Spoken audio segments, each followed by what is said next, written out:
पानी की ज़रूरत। मीरपुर गांव पहाड़, पर्वत, हरियाली और खूबसूरती से घिरा हुआ था।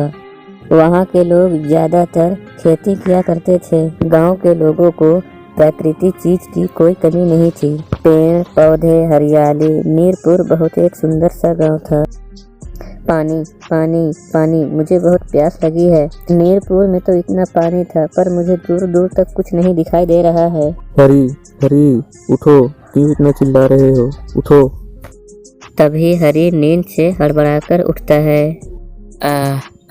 कुछ नहीं, आँख लग गई थी बस। बुरा सपना देख लिया था शायद।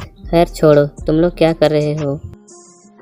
हमेशा की तरह बारिश होते रहेंगे और हमारे खेत ऐसे ही रहेंगे।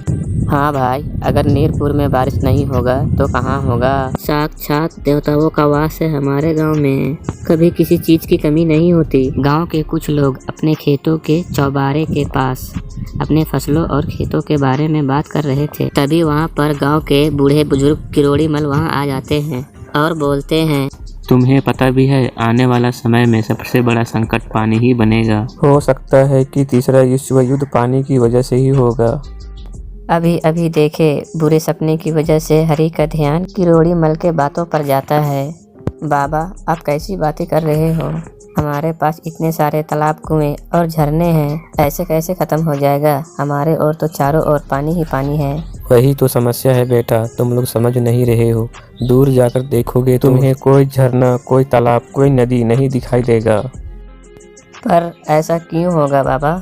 जब मैं छोटा था लगभग 100 किलोमीटर के दायरे में बारिश होती थी, और आज देखो 10-15 किलोमीटर ही बारिश रह गई है। समय बदल रहा है बेटा, थोड़ी दिन जाने दो, हमारा भी पानी खत्म हो जाएगा। अब बाबा किरोड़ी मल की बात सुनकर रामू और शाम दोनों सोचने लगते हैं और बोलते हैं, हाँ बाबा, लेकिन इतनी जल्दी पानी खत्म होने का मतलब ही नहीं बनता है। हाँ बाबा, रामुल बिल्कुल ठीक ही तो कह रहा है। अब तुम इसे ऐसे ही देख लो, 10-15 किलोमीटर वाले गांव में बारिश नहीं हो रही है तो वो हमारे तालाब से पानी भर रहे हैं। गांव का एक और व्यक्ति आता है और आकर बोलता है, हाँ बाबा, मुझे भी ऐसा ही लगता है। तुम लोग भी देख लेना, अगले साल बारिश नहीं होगी। देखो, अब तो इसने भी कह दिया, अब तो बारिश नहीं होगी। सब लोगों को बाबा किरोड़ी मल का बातों का असर तो नहीं पड़ता, लेकिन रमेश के मुंह से ये बात निकलते ही सब परेशान हो जाते हैं कि रमेश जो भी अपने मुंह से बात निकालता है वो सच हो जाता है, और बुरी चीज़ तो खास तौर पर। बाबा, आपका तो पता नहीं, लेकिन अब ये काली जुबान बोल दिया, अब बारिश नहीं गई हमारी फसल भी और खेत भी। बोल तो दिया है, लेकिन आगे क्या करना है, इसका उपाय तो बताओ। इस बात के बाद सभी गांव वाले बहुत परेशान हो जाते हैं और जवाब के लिए बड़ों की तरफ देखने लगते हैं। देखो, इसका उपाय है मेरे पास। अगले साल आने में 5 महीना बाकी है, अभी हम कुछ कर सकते हैं। हम सब मिलकर बारिश का पानी इकट्ठा कर लेते हैं, अगले साल सिंचाई में काम आएगा। हाँ बाबा, अब तो यही सब करना होगा, लेकिन ये सब करेंगे कैसे?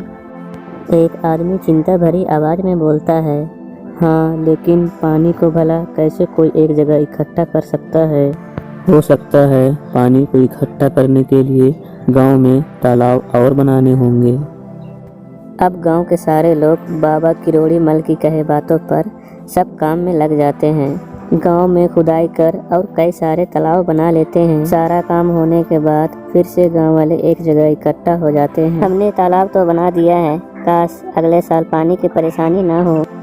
हाँ, तुम सही कह रहे हो, तालाब में इकट्ठा होने वाले पानी से मदद तो मिलेगी, लेकिन इतना करना अभी भी काफ़ी नहीं है। हमें और से काम भी करना होगा। जितने भी आसपास के पहाड़ है सभी पर पेड़ लगाना होगा। बाबा के कहे अनुसार सभी लोग पेड़ लगाना शुरू कर देते हैं। देखते ही देखते चारों ओर पहाड़ियों से पेड़ भर जाता है और हरी भरी हो जाती है। साथ ही साथ गड्ढे खोदना भी शुरू कर देते हैं जिनमें पानी भर जाए, और साथ ही साथ एक रास्ता बना देते हैं जिससे पानी इधर उधर जाने से सीधा गड्ढे में आ जाए। मुझे लगता है कि अब हमने सारा काम पक्का कर दिया। इस साल की बारिश के पानी इकट्ठा हुए हमारा काम चल जाना चाहिए। हाँ, बाबा के कहे अनुसार पेड़ों की वजह से बारिश अच्छी हुई है इस बार, और गड्ढे भी भर चुके हैं इस बार। अगले साल की सिंचाई में कोई दिक्कत नहीं आएगी। बाबा, आपने सही उपाय बताया था पानी को इकट्ठा करने का। इस बार बारिश नहीं हुई तो अगले बार गुजर चल जाएगा। अब बारिश का मौसम आता है और खूब जोरदार बारिश होती है। सब लोग तो कुछ और ही अंदाजा लगा के बैठे थे। अब बारिश देखकर गांव के सभी लोग एक जगह इकट्ठा हो जाते हैं। पर रमेश ने तो बोला था इस बार बारिश नहीं होगी। ये बारिश तो पिछले बार से भी जोर बारिश है। इसका मतलब इन्होंने मिलकर हमसे झूठ बोला। हाँ, हमने जो इतना बेवजह मेहनत की उसका क्या। ये सभी लोग आपस में बात कर ही रहे होते हैं, तभी देखते हैं भीड़ में इकट्ठे सारे लोग इसी के ओर चले आते हैं। ये इतने सारे लोग एकदम से इधर क्यों आ रहे हैं। तभी गांव के लोग देखते हैं वो सब फल और मिठाइयाँ पकड़े हुए होते हैं और उन सभी के चेहरों पर मुस्कान थी। एक व्यक्ति आगे आकर बोलता है, हम लोग पास के गांव से सीमापुर से आए हैं। मैं वहां का सरपंच हूं। मैं आप लोगों का बहुत बहुत धन्यवाद करना चाहता हूँ। आप लोगों की वजह से हमारे गांव में भी जोरदार बारिश हुई है। ना जाने कितने सालों बाद बारिश हुई है, इसलिए हमें पेड़ को नहीं काटना चाहिए था।